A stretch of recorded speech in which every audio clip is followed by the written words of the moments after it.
दोस्तों, आप सभी को मेरा नमस्कार। YouTube चैनल रामानंद राज में आप सभी को स्वागत करता है मोटिवेशनल स्पीकर रामानंद राजवंशी। हाँ तो मेरे दोस्त, आज का जो केस स्टडी है वह है सिद्धार्थ गौतम। सिद्धार्थ गौतम से बुद्ध कैसे बने। बात ईसा पूर्व 563 के है।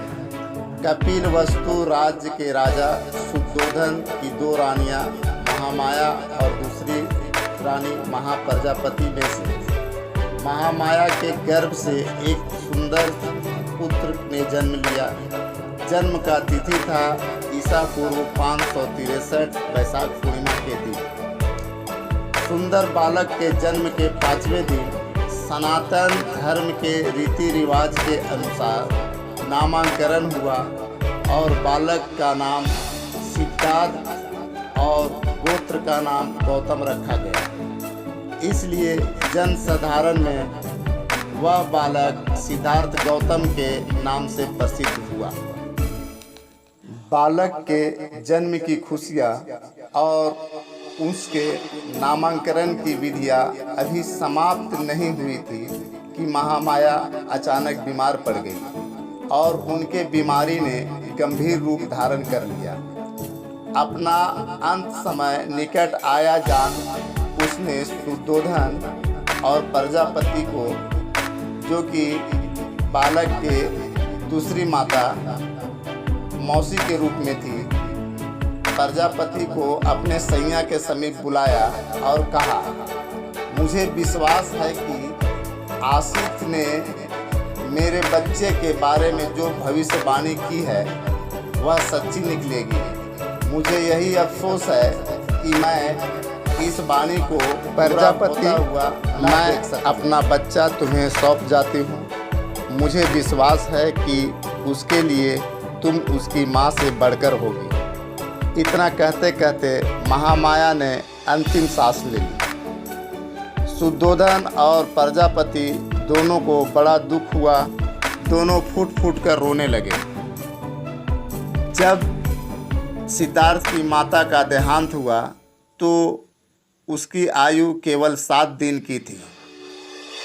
हाँ तो मेरे दोस्त, जब राजा शुद्धोधन के घर जब बालक पैदा हुआ था तो तीसरे दिन राजा शुद्धोधन के दरबार में असित मुनि, जो हिमालय पर्वत पर रहते थे, ने पधारे और मुनि ने बालक को देखा तो उनके शरीर में 32 महापुरुष के लक्षणों और 80 अनुव्यंजनों से युक्त था और उनका तेजोमंडल औरों से लाख गुना अधिक प्रदीप्त। इतने लक्षण देखते ही आसित मुनि ने तुरंत भविष्यवाणी किया कि यदि यह बालक गृहस्थ रहेगा तो चक्रवर्ती नरेश बनेगा और यदि गृह त्याग करेगा तो बोधि लाभ करेगा। लोक कल्याण के लिए अपना धर्म चक्र परिवर्तित करेगा, जो इससे पहले इस संसार में कभी परिवर्तित नहीं हुआ। वह धर्म श्रेष्ठ होगा, कल्याणकारक होगा, अर्थ एवं व्यंजन की दृष्टि से निर्दोष होगा। वह धर्म परिशुद्ध होगा और परिपूर्ण होगा। इतना सुनते ही राजा शुद्धोधन दुखी हुए। जब सिद्धार्थ का आयु 8 वर्ष का हुआ तो सिद्धार्थ ने अपना शिक्षा आरंभ की और सिद्धार्थ ने उस समय के सभी दर्शन शास्त्रों पर अपना अधिकार कर लिया। इसके अतिरिक्त उसने भारद्वाज से चित्त को एकाग्र तथा समाधि से करने का मार्ग सीख लिया था। भारद्वाज आलार कलाम का शिष्य था। उसका अपना आश्रम कपिलवस्तु में ही था।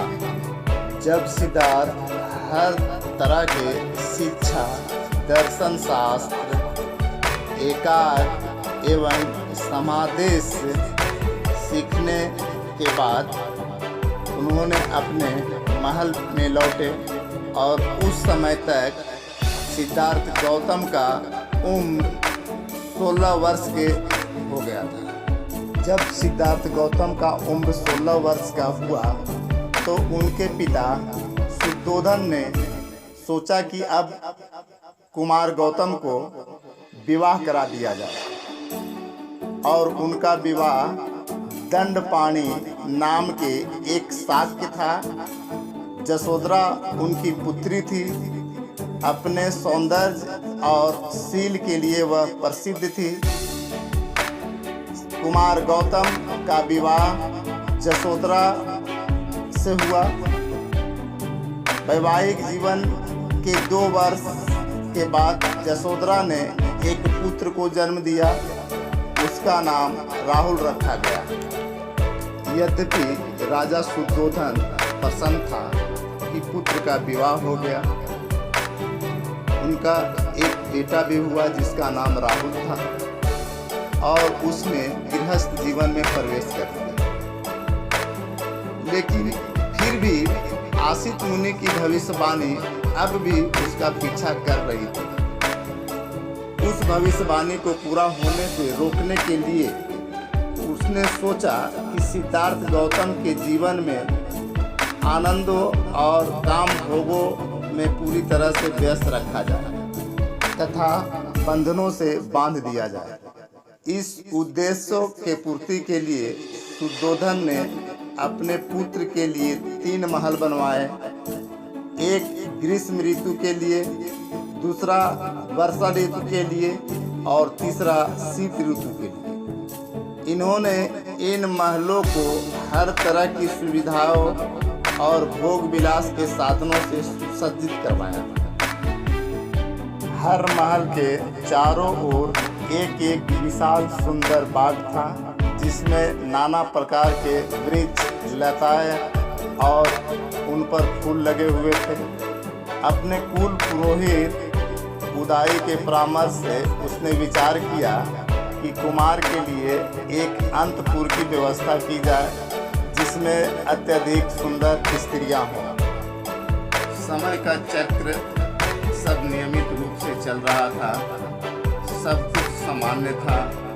इसी बीच कपिलवस्तु राज्य में एक युवक महोत्सव होना था और उस महोत्सव का उद्घाटन राज्य के युवराज के द्वारा करना था और नियम के अनुसार कपिलवस्तु राज्य के युवराज सिद्धार्थ गौतम को युवक महोत्सव का उद्घाटन के लिए जाना था। सिद्धार्थ गौतम ने अपने साथी छन्न के साथ महोत्सव में जाने के लिए निकला। अपने महल के कुछ दूर जाने के बाद गौतम को एक वृद्ध व्यक्ति पर नजर पड़ा। वह व्यक्ति डंडे के सहारे झुककर चल रहा था। गौतम ने अपने जीवन काल में पहली बार इस तरह का दृश्य देखा था। उसने तत्काल अपने सारथी छन्न को बोलकर रथ रुकवाया और पूछा कि यह व्यक्ति कौन है और ऐसे डंडे के सहारे क्यों चल रहा है। तो सारथी ने बोला कि यह व्यक्ति बूढ़ा हो गया है और हर व्यक्ति को अधिक उम्र होने पर यह स्थिति आ ही जाती है। गौतम ने पूछा, क्या यह स्थिति मेरे साथ भी आ सकता है? सारथी ने जवाब दिया, हाँ, जिंदगी की एक अवस्था वृद्धा अवस्था है जो हर इंसान के पास आता है। अब गौतम सोचते हुए जा ही रहे थे कि कुछ दूरी चलने के बाद एक व्यक्ति जो बीमार अवस्था में लेटकर कराह रहा था। गौतम ने फिर रथ रुकवाया और सारथी के साथ बीमार व्यक्ति के पास गया और पूछा कि इसे क्या हो गया है। सारथी ने बोला, राजन, यह व्यक्ति बीमार है और अपने बीमारी के कारण दर्द से कराह रहा है। गौतम ने पूछा, यह स्थिति मेरे साथ भी आ सकता है? सारथी ने बोला, बुढ़ापे के बाद यह बीमारी की अवस्था जो सभी के साथ आता है, अतः आपके साथ भी आ सकता है। गौतम और ज्यादा चिंता में पड़ गया। इसी इसी तरह गौतम और सारथी वार्तालाप करते हुए आगे बढ़े तो गौतम के नज़र कुछ लोगों पर पड़ा जो एक मृत व्यक्ति को दाह संस्कार के लिए ले जा रहे थे। गौतम ने सारथी से पूछा, छन्न यह क्या है जो एक व्यक्ति को बांधकर कुछ व्यक्ति लिए जा रहे हैं? सारथी ने बोला, राजन, जो व्यक्ति को बांधकर अन्य व्यक्ति लिए जा रहे हैं, बंधा हुआ व्यक्ति की मृत्यु हो गई है। उनके दाह संस्कार के लिए उनका मृत शरीर को लिए जा रहा है।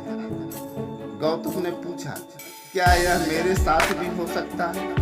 सारथी ने बोले, अवश्य, यह अटल सत्य है कि जो इस पृथ्वी पर जन्म लिया है उसने मृत्यु को प्राप्त होना, चाहे जो भी हो, राजा, रंग या फकीर, सभी को एक दिन मरना है। गौतम को यही बात अब चेतन मन में समा गया और गौतम सोचते हुए कुछ दूर और आगे बढ़ा तो उनका नजर एक सन्यासी पर पड़ा। वह सन्यासी गेरुए रंग के वस्त्र में निरंतर मुस्कुराते हुए आगे बढ़ते जा रहे हैं। गौतम ने यह दृश्य देखकर अपने साथी छन्न से पुनः पूछा, यह व्यक्ति कौन है और इस तरह के वस्त्र में मुस्कुराते हुए क्यों जा रहा है?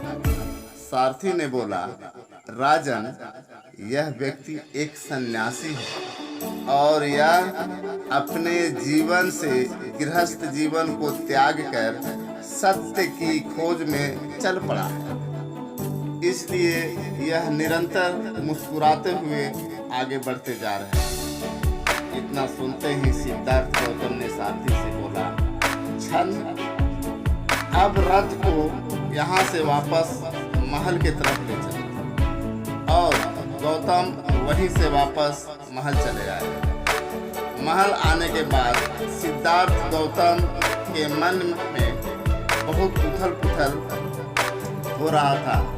अंततः उन्होंने वह फैसला ले ही लिए जो एक गौतम को बुद्ध बनने के लिए मजबूर कर दिया। सो माय फ्रेंड, एक रात गौतम अपने शयन कक्ष में जसोधरा और अपने पुत्र राहुल को सोता हुआ छोड़कर अपने महल से निकल गया। महल से निकलने के बाद अपने सारथी छन्न और अपने प्रिय अश्व कंथक को लेकर अपने शहर से बाहर गए और वहां अपने राशि वस्त्र और आभूषण को उतारकर छन्न को दिया और कपिल वस्तु से राजगृह की ओर चल पड़े।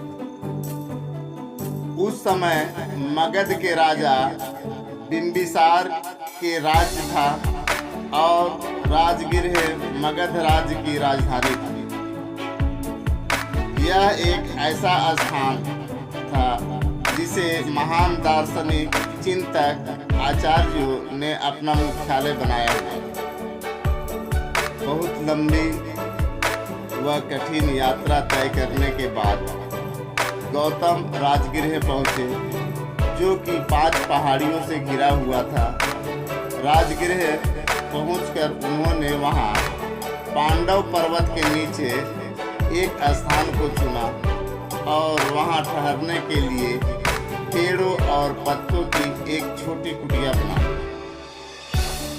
कपिल वस्तु से राजगृह की दूरी लगभग 400 मील है।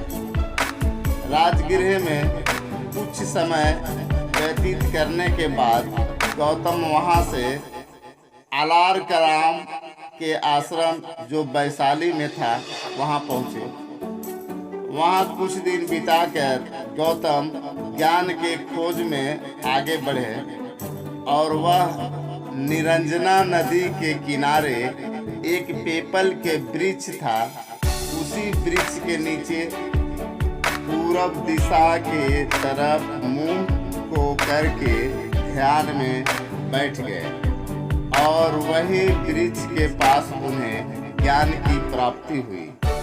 वह वृक्ष आज भी बोध गया में बोधि वृक्ष के नाम से प्रसिद्ध है और सिद्धार्थ गौतम वहीं से बुद्ध बन गए।